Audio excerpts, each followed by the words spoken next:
Hi, I'm Mark, and I'm making a custom funnel for this Foss water bottle.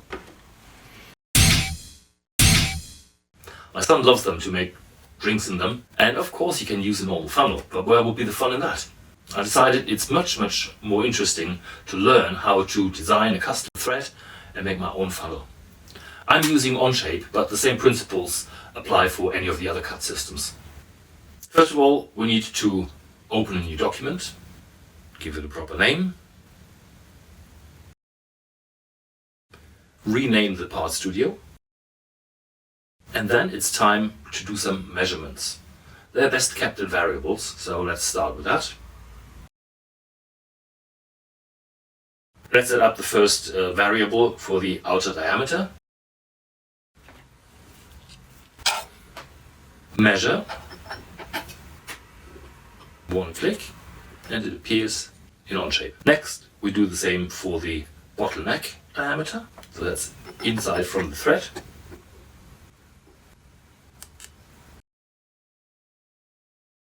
Then we want the inside diameter of the neck.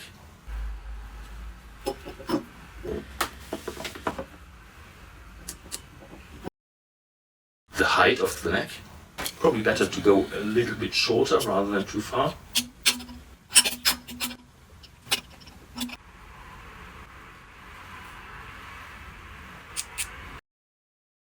Thread pitch is also very important. So that's the distance from one turn to the next.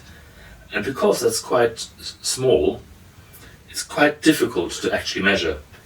So what I do is I measure across multiple peaks, maximum here is 3, and divide by the number of winds. Here, as I said, we can get 3 peaks, which gives us 2 winds, so I divide by 2. So let's do our first sketch. Put it on the top plane, make sure the orientation is alright. Do the first circle with a diameter of our outer diameter plus 1 millimeter, so that it sits just outside the thread from the bottle. Let's reposition this slightly so that we can work properly. And draw another circle, this time the outer diameter plus 3 millimeters, which then gives us a ring of exactly 2 millimeter thickness. Right, so let's close that sketch and extrude that ring to be a little tube. Instead of the default 25 millimeters, we use the height that we measured earlier. So let's have a look. Here is a beautiful little tube. Next, we need the beginnings of our thread. Under the plane menu, where we found the variable section earlier, is also a section called helix. We need to find where we want this helix built, so we take the inside of our tube. We want it governed by the pitch. The target pitch is the thread pitch that we measured earlier. There you go. Now, let's create another sketch, this time on the front plane. Let's get a normal view of that.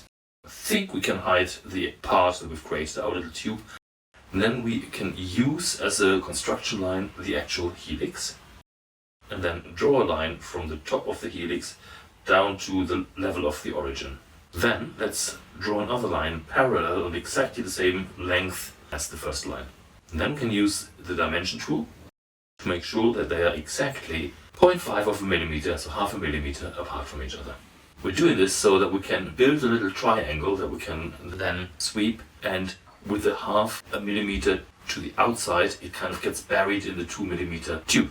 So let's just draw a construction line, and the length is now this half a millimeter plus, and now in brackets, the outer diameter minus the neck diameter. But then we close the bracket and divide it by 2, because those are diameters and we want a radius. And then, so that it actually sticks out a little bit and can hook on to the thread of the bottle, another half a millimeter on top. Now let's just draw a line from that end point to the vertical line on the right. Don't worry about the length, because what we now do is we use the dimension tool to give it exactly 45 degrees, and that then adjusts the length accordingly. Now we can mirror on our little construction line, and we have almost got a triangle. All we now need is a line on the right to close our shape. There we go. Let's close the sketch and show our part 1 again. Now we can use the sweep command, for which we first use our little triangle, and then the path that we're sweeping is in curves our helix curve. If we close that, then you can see there's a bit sticking out on the top and a bit sticking out on the bottom. But if we turn this, you have a beautiful little thread inside. I don't like the sharpness of the edge though, so let's use a fillet. 0.3 millimeters sounds about right. And then select the actual point of our thread. There you go. Let's close that filleting off, and you can see it's now nicely rounded. So now we're building a new plane on top of our tube. Obviously not with any offset of 25 millimeters, but 0, so that it's actually sitting on top of the tube. While we're doing this, we're using this to split off the little bit that hangs over the top. So we use the split command and we select our part 1, and then the entity to split with is the plane that we just generated. And now if we could have a look, then part 2 is now the top bit and part 1 is the rest of the tube. So we can now go and delete part 2, which at least on the top gives us a nice flush tube. However, now we have to look at the bottom. So let's hide plane 1 and create a new plane on the bottom of the tube. It's basically just the same thing, just on the other side. Again, 0 offset, so that we're flush on the tube. And then we do the split command again, select our part 1, and this time obviously use the entity to split with as our next plane, as plane 2, which then gives us the same part 1 and 2, but this time part 2 is the little thing that sticks out bottom, which we can delete. And there you have it, a tube with a nice thread inside. Not quite what I'd call a funnel yet, but hey, let's go and draw a new sketch, also on the front plane, so that we can build our funnel top. So what we need there is actually the outer circle of our tube ring, so that the funnel top sits flush with our tube. From there we can draw another construction line to the top of the helix. Obviously it needs to be nice and vertical. And then draw a proper line horizontally. And for the length of that, we take our outer diameter plus 3. Remember, that was the diameter for the outer ring. No, so minus the inside diameter. And again, divided by 2 because we want radius, not diameter. Then we just draw the outside line of our funnel and give it the dimension of 50 millimeters, 5 centimeters. Draw a line across horizontally of 2 millimeters, just to give it a little bit of thickness. And then close the shape. Next, in order to avoid the need for any supports in the 3D printing, we'll make sure that this rises with 45-degree angle. And here we are using the opposite angle. So in total, the two angles must be 180 degrees. So therefore, the angle that we want on this is 135 degrees. Next, we just need one more construction line vertically from the origin, because then when we close that sketch, we can go to the revolve tool, select our shape and spin it round that construction line. And bang, there you have it. We have a funnel top. So if we turn on part 1 again, then we can use the Boolean operator to take the two parts and make them one. So let's have a quick look at it. There you have it. A nice funnel with a custom thread made for our little water bottle. Now it just makes sense to rename this not to be part 1, but something slightly more meaningful like funnel. Then we can export it so that we get an STL file that we can use for the 3D printing slicer. So if we go into the slicer, we can simply drag our little funnel.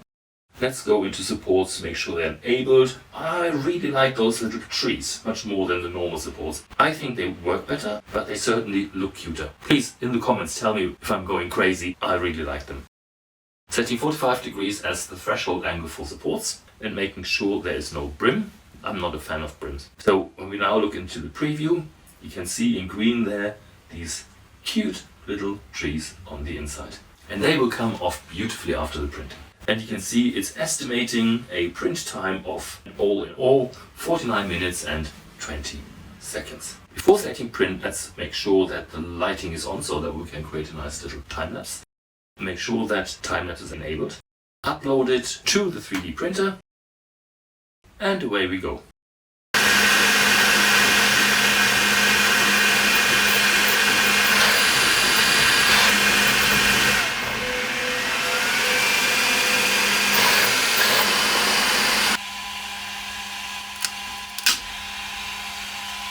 Not been plain sailing all the time.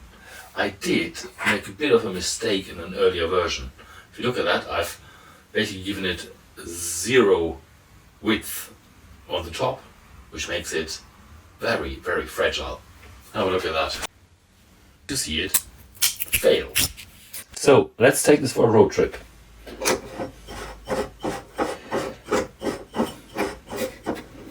Funnel on. Add squash. And add water.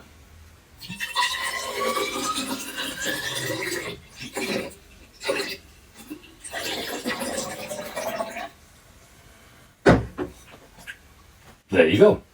Perfect. While the world probably didn't need a redesigned funnel, now it's got one. If you enjoyed this, or want to follow along my learning, please like and subscribe. Until next time, bye for now and keep making!